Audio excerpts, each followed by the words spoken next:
One system must resurrect a company after the great video game crash. And with new leadership and competition, the future seems uncertain. Let's take a look at the Atari 7800 ProSystem.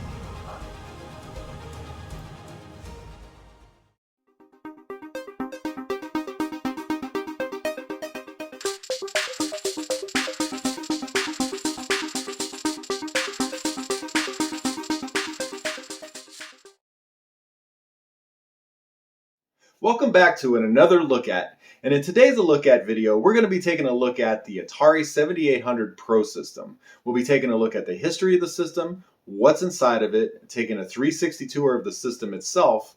Also, we'll be powering it up and doing some gameplay. And at the very end of the video, I give my thoughts and opinions about the system itself. Also, in between each segment, I always put commercials in between, just showing how the system was marketed way back in the 1980s. Now, if you guys have missed any of my other look at series, go ahead and click that little link above. That'll take you to the playlist for all my other look ats. So without further ado, let's go ahead and take a look, guys. Atari just reinvented the video game with this, the Atari 7800. Incredible, huh? So powerful it plays like the best arcade game with real joysticks, right? So advanced it plays super games, computer games no other video game system ever played. Just look at these.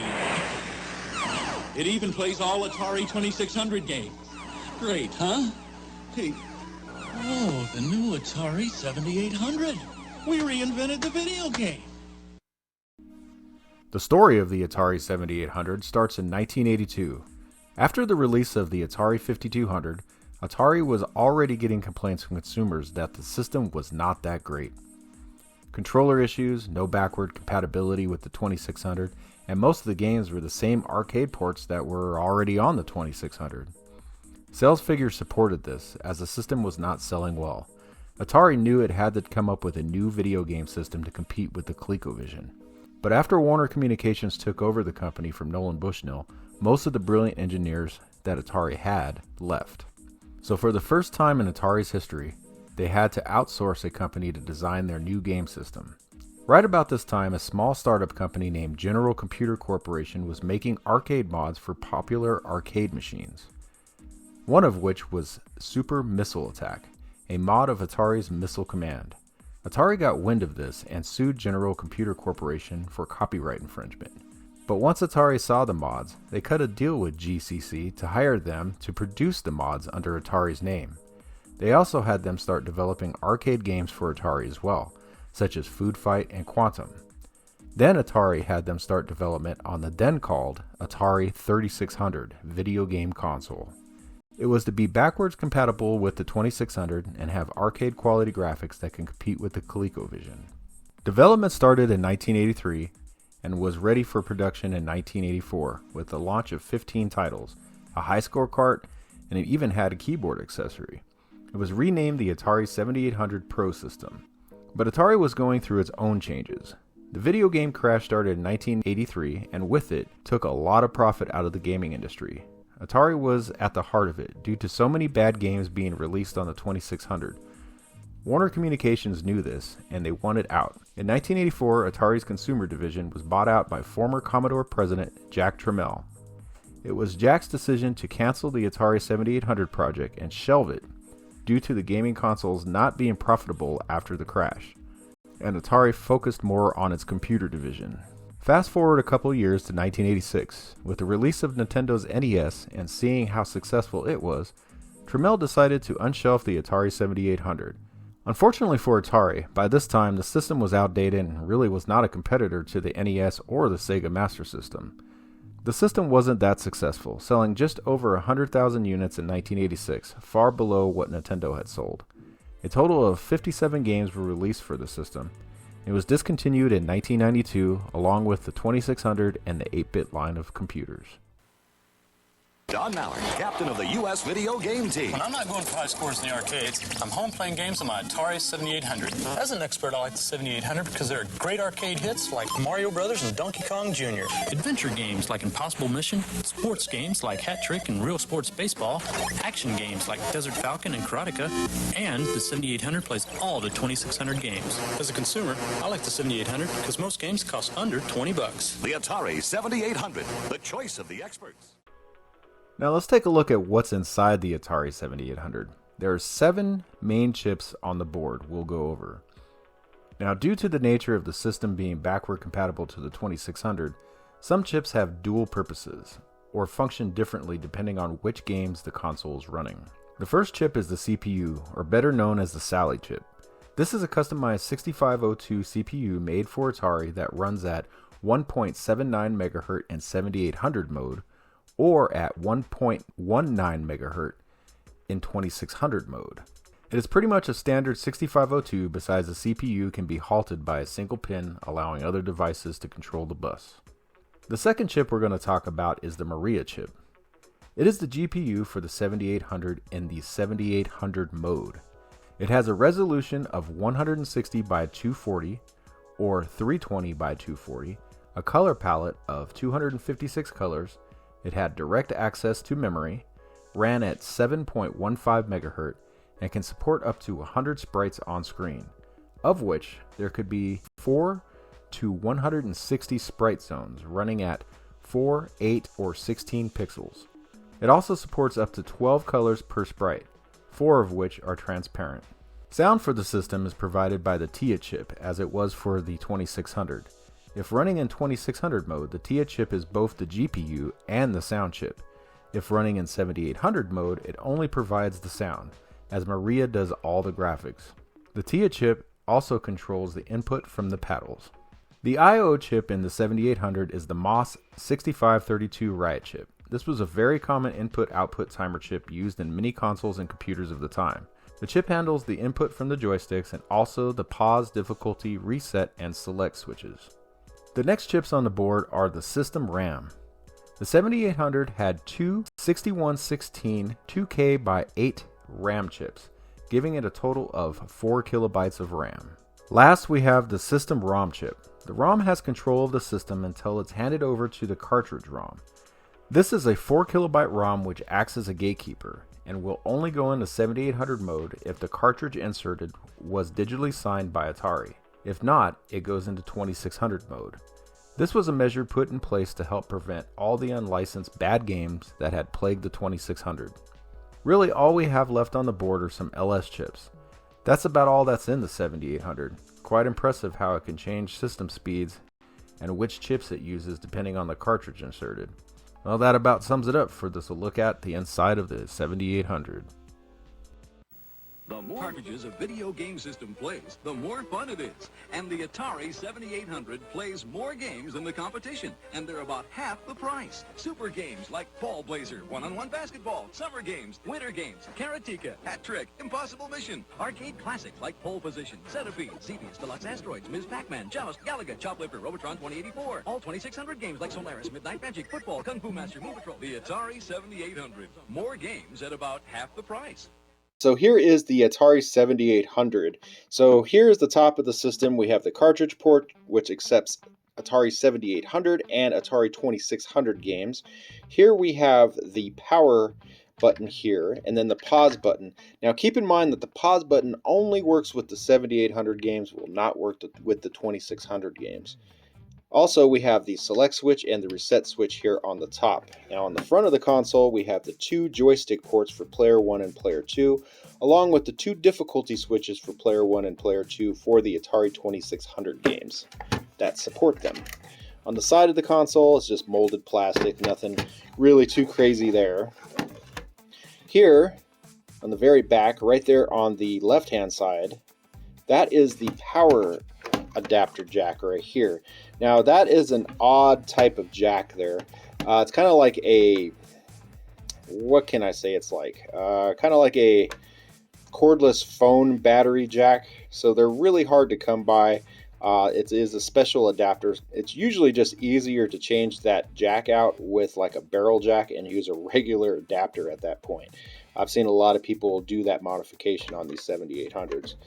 Here's your channel select switch, and then here's your RF out right here. So really that's about all that's on the back of the console. And here on the bottom, nothing but just the serial number information, and that is about it. And an area here where you can wrap your cord around so that you can store it as well. So really guys, that's about it for the 7800. So let's power it up and do some gameplay.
hundreds everywhere.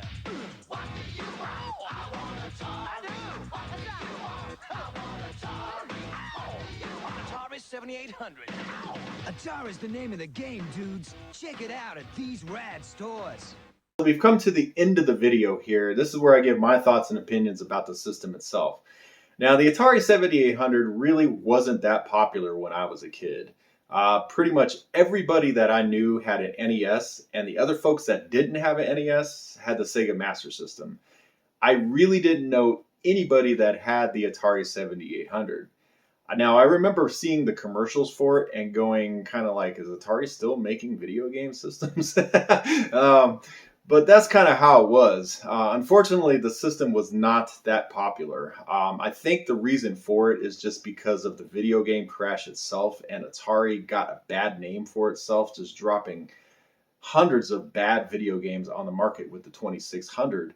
And so that stigma kind of stuck with them up into the 7800 as well and beyond, to tell you the truth. So really, it just wasn't that popular of a system. Now, my first experience with the 7800 wasn't until like the mid 1990s. I was actually working at Hewlett Packard with another coworker, and at the time he had the TurboGrafx 16, and I went over to his apartment and he was playing that. And I told him I was all into video game systems, and I had an Atari when I was younger. And he broke out an Atari 7800 and basically told me, "Hey, I'm not using this thing anymore. Do you want it?" I'm like, "Yeah, I took it." Now, unfortunately, it didn't have the power supply. It came with a couple games, a few games actually, and a couple controllers. But it just basically sat in my closet for years and years and years and years and years. Because I didn't have a power supply, I never powered it up and tried it out.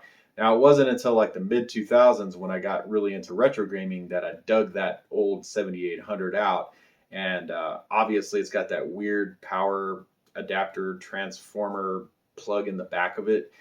So I kind of retrofitted it with an old an old battery from a cordless phone attached to a power adapter, and bam, it powered up. And I had that 7800 until I sold my collection. Now, fortunately, I got another 7800 with this collection, so I can continue on. One of these days, I'll end up getting a flash cart for it, because right now I think I maybe have 10 games or so for it. Not that many. And really, there's not that many games on the system. So if you guys are looking at a system that you want to collect for and have the entire collection, this is probably one of the systems that would be good for you, because really it doesn't have very many games and they're pretty cheap to come by. So it's relatively a pretty cheap console to collect for and to find all the games for it. So that's pretty much my thoughts and opinions about the 7800, guys. Really not much. I mean, it was really hard for them to try to compete with Nintendo and Sega at the time with this video game console. I kind of viewed it as being a little bit underpowered for the time. It really would have been better off competing, with probably like the ColecoVision and the Intellivision as opposed to, the Nintendo. And that's why just a few years later, Atari released the XEGS as a competitor to the Nintendo, which unfortunately, once again, for Atari, wasn't a very successful product. But anyway, guys, I'm going to go ahead and get out of here. I wanted to thank you guys once again for watching this. If you like the content, go ahead and hit that like button. If you haven't subscribed, go ahead and click subscribe and click that bell up top as well. That way you get notifications every time I drop new content. All right, guys, I'm going to go ahead and get out of here. Y'all have a good one. Peace out. Game over, man. It's game over.